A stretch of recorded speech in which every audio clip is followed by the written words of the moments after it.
Assalamualaikum warahmatullahi wabarakatuh. Alhamdulillahi rabbil alamin. Wassalatu wassalamu ala sayyidina Muhammadin wa ala alihi wa sahbihi ajma'in, amma ba'd. Faqad qala Allah ta'ala fi kitabihil karim, a'udzu billahi minasy syaithanir rajim, bismillahirrahmanirrahim. Wa ibadur rahman alladzi yamsuna 'alal ardi haunan wa idza khatabahumul jahiluna qalu salama. Walladzina yubituna lirabbihim sujjadan wa qiyama. Shadaqallahul azim wa shadaqa rasuluhun nabiyul habibul karim wa huwa asdaqul qailin. Hadirin yang dirahmati Allah Subhanahu wa taala, orang yang dimuliakan Allah Subhanahu wa taala. Dimuliakan Allah Subhanahu wa taala adalah cita-cita orang yang beriman kepada Allah Subhanahu wa ta'ala, adalah cita-cita kita semua sebagai orang yang beriman. Dimuliakan di dunia enak enggak? Enak. Mulia di dunia itu seperti apa coba?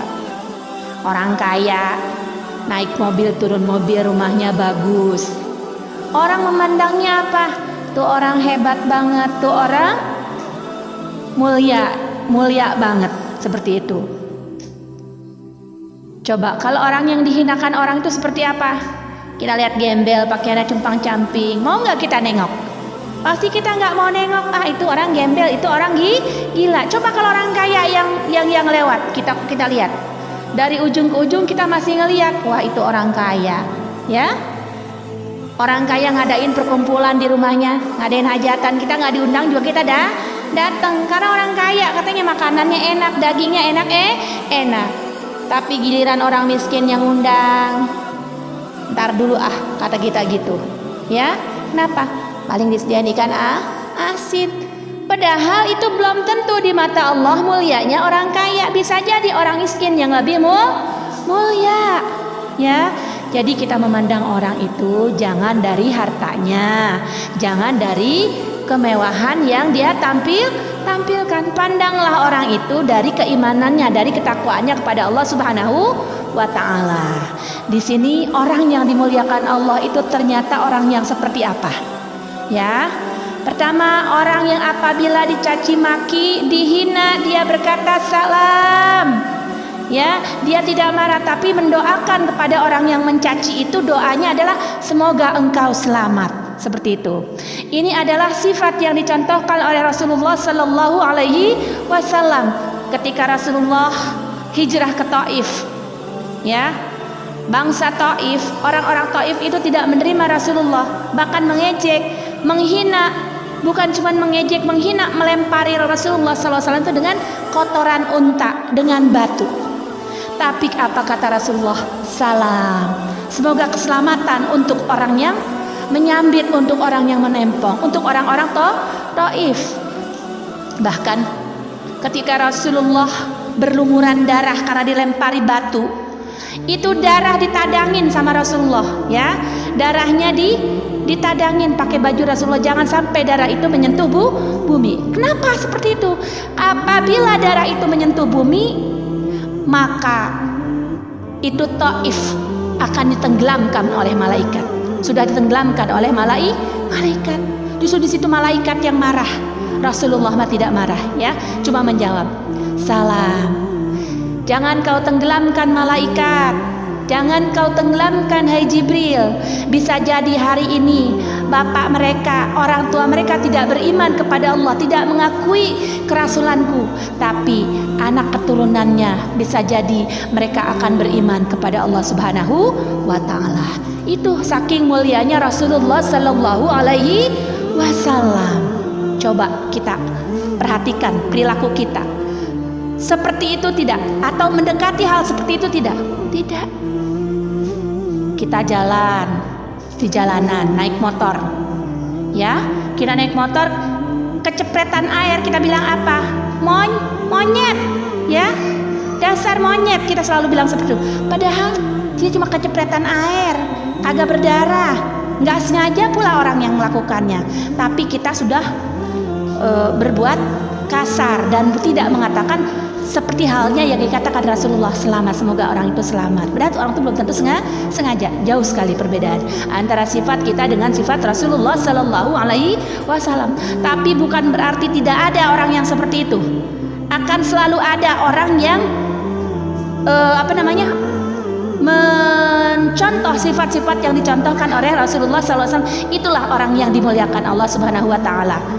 Orang yang dimuliakan Allah Subhanahu Wa Taala dan akan dirindukan oleh Rasulullah Sallallahu Alaihi Wasallam. Ya, pernah satu kali sahabat berkumpul bersama Rasulullah. Wahai sahabat, ada segolongan orang, ya, yang dimuliakan Allah dan Rasulnya. Sahabat itu bertanya, siapakah ya Rasul? Rasulullah terdiam. Malaikatkah? Kata sahabat. Kata Rasulullah bergeleng kepalanya.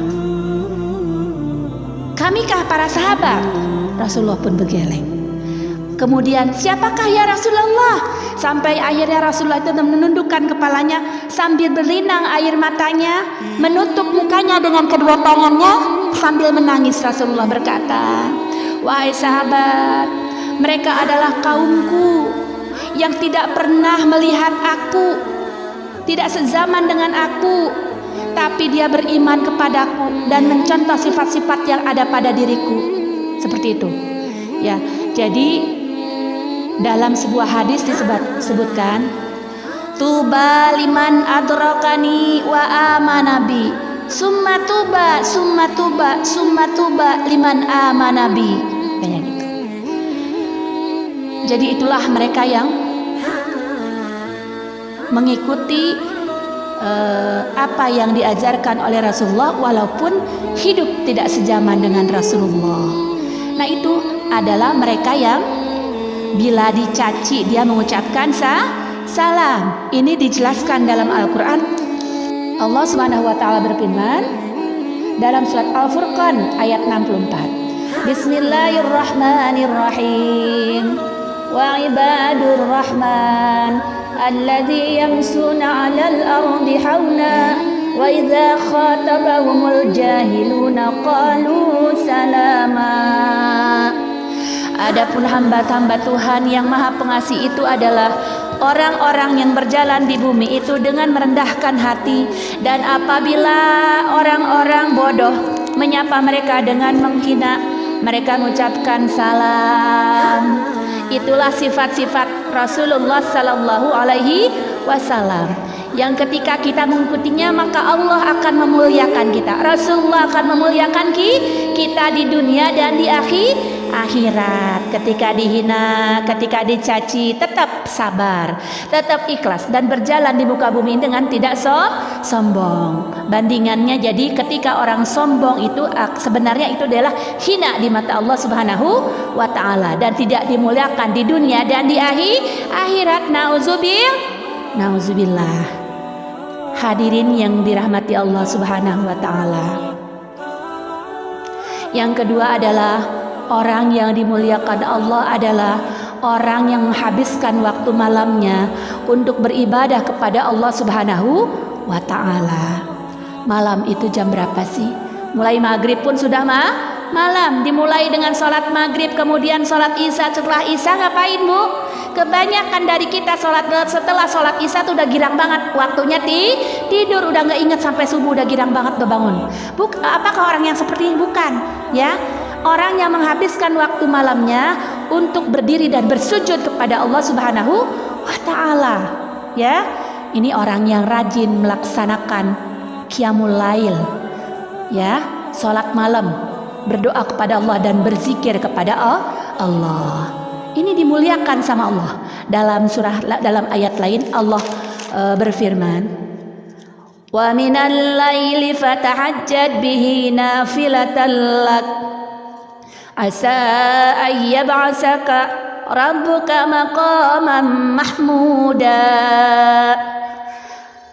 Kepada orang yang suka bangun malam, maka Allah akan menempatkannya pada tempat yang terpuji. Ini janji Allah di dunia dan di akhirat. Memang berat, tapi kalau kita bisa melaksanakannya, ini janji Allah. Allah akan menempatkannya pada tempat yang terpuji di dunia dan di akhirat. Dan tergolong orang yang dimuliakan Allah Subhanahu wa ta'ala, yang dicintai Nabi, yang dicintai Allah Subhanahu wa ta'ala. Memang berat bangun malam. Berat gak Bu? Berat. Saatnya dingin, ya, orang pada tidur. Kita harus bersujud, kita harus berdoa, kita harus mengaji, kita harus bermunajat kepada Allah. Itu sangat berat. Tapi bagi orang-orang tertentu yang dimuliakan Allah Subhanahu wa ta'ala, yang dimuliakan Rasulnya, ini sudah tidak berat.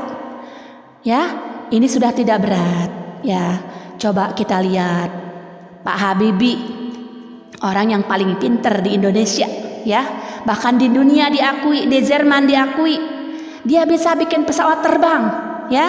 Kita boro-boro bikin pesawat terbang, bikin kapal-kapalan aja kita nggak bisa. Tapi Habibie bisa bikin pesawat terbang, otaknya ketemu.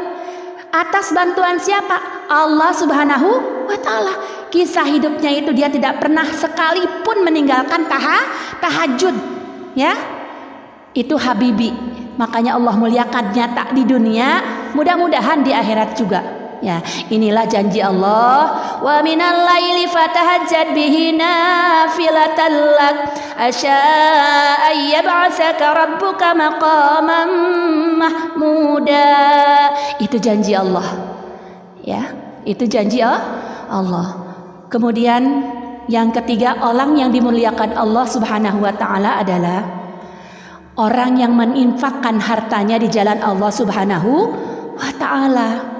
Orang yang menginfakkan hartanya di jalan Allah Subhanahu wa ta'ala ini adalah orang yang rajin bersedekah dalam kondisi susah maupun kondisi senang. Mau dia orang kaya maupun orang miskin, dia senang bersedekah.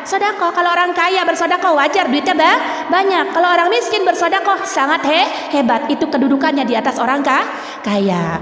Ya, kita punya duit 5.000 perak, kita sedekahin 1.000. Ya, jangan kita punya uang 5.000, cuma 5.000 anak saya aja kurang. Tidak seperti itu. Sedekah itu dalam kondisi kita senang maupun dalam kondisi susah, itu harus kita laksanakan. Kalau kita memang pengen mendapatkan tempat yang terpuji, pengen dimuliakan oleh Allah Subhanahu wa ta'ala. Karena sedekah itu tidak akan sia-sia, ganti 7 kali lipat gantinya. Sedekah 1 diganti 7, ya, 7 diganti 70. Enak gak? Enak. Hikmahnya itu bukan saja kita bisa rasakan di dunia sedekah itu, di akhirat juga. Di dunia orang yang sedang bersedekah insya Allah tidak akan kekurangan, dijamin rezekinya sama Allah Subhanahu wa ta'ala. Di akhirat apalagi itu akan mengalir sepanjang-panjangnya. Dia sudah mati, pahala sedekahnya itu akan mengalir. Ya, iza mata ibnu adam in qata amaluhu illa min salasin shadaqatin jariyah. Nah, itu adalah uang yang disedekahkan itu nanti akan mengalir sampai kita mati nanti, dan akan menolong kita di hari kiamat nanti, di yaumul kiamah. Mudah-mudahan kita semua menuju ke sana, menuju orang-orang yang dimuliakan Allah Subhanahu wa ta'ala. Wabillahi taufiq wal hidayah. Wassalamualaikum warahmatullahi wabarakatuh.